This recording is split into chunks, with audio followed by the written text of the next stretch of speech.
اللہم صلی علی سیدنا محمد وعلی آل سیدنا محمد۔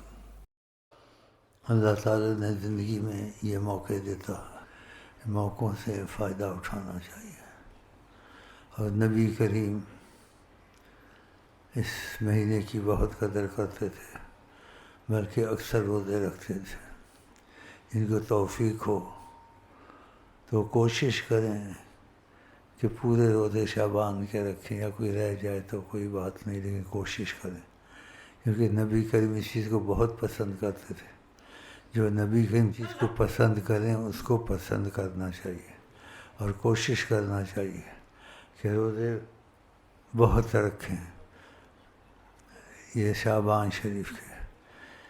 تو زندگی انسان کو گھڑی گھڑی نہیں ملتی ہے، تو یہ فائدہ اٹھائیں کہ خدا تعالیٰ نے روزے کی اتنی اہمیت رکھی ہے، جس کے مفہوم مختلف ہیں۔ ایک مفہوم خدا نے روزے کا جو اجر دیتا ہے، اور روزوں میں فرق ہوتا ہے۔ جو یہ تہوار میں ایسے آتے ہیں جو اس کے علاوہ ہوتے ہیں، فرق ہوتا ہے، بہت ہوتا ہے۔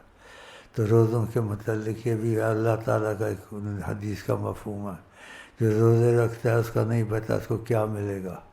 اس میں یہ مفہوم بتایا، انا اجزی بھی، میں خود اس کو ملوں گا۔ اللہ یہ کتنی بڑی چیز ہے، نعمت ہے، اور پھر ہمیشہ کے لیے تم کو اس کی سعادت اور خدا تعالیٰ کی رضا، نبی کی رضا نصیب ہوگی۔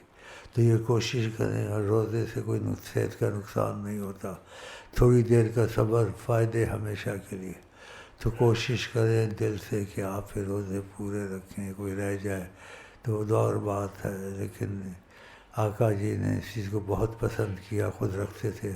ان کے وقت میں اتنی سہولتیں نہیں تھیں، یہ ٹھنڈے پانی، یہ اے سی ہیں، یہ خوراکیں نہیں تھیں، یا کھجور مل جاتی تھی، یا یہ مل جاتا تھا، وہ بھی نہیں ملتی تھی۔